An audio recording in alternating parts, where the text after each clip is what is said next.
کہ میں نے کہا تم سمجھے نہیں ہو فاطمہ کی کرامت اور عظمت کو. فاطمہ ختم نبوت کا دفاع کرنے وہاں آئی ہوئی تھیں.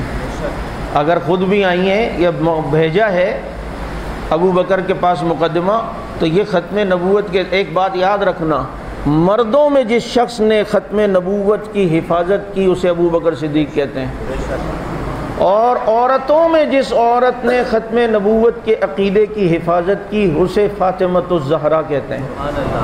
کیا کہتے ہیں؟ فاطمۃ الزہرا رضی اللہ تعالی عنہ.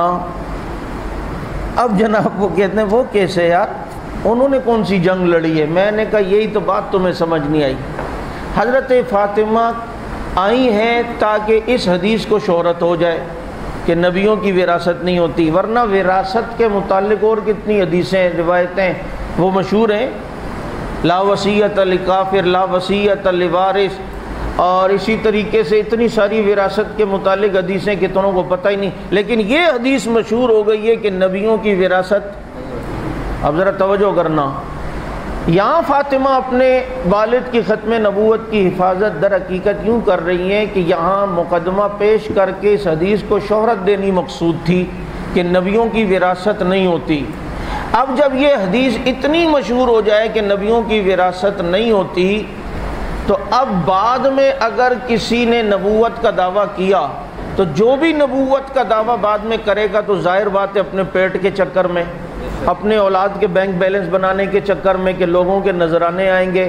اور یہی ہوا جتنوں نے مرزا قادیانی ہیں یا دوسرے تیسرے، انہوں نے نبوت کا دعویٰ اسی لیے کہ ان کی جائیدادیں بنے، مریدین کے نذرانے ملے، بچے ٹھاٹ باٹ ہو کے کھائیں.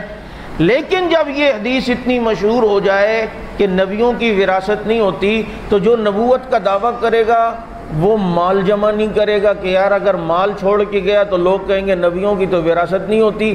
اب جب مال جمع نہیں کرے گا تو نبوت کا دعویٰ بھی نہیں کرے گا، کیونکہ اس نے تو نبوت کا دعویٰ ہی اس لیے کرنا ہوتا ہے کہ مال بٹورنا ہے. اب اگر مال بٹورے گا تو لوگ کہیں گے بھائی یہ تو اتنا کچھ چھوڑ کے گیا، یہ نبی نہیں ہے.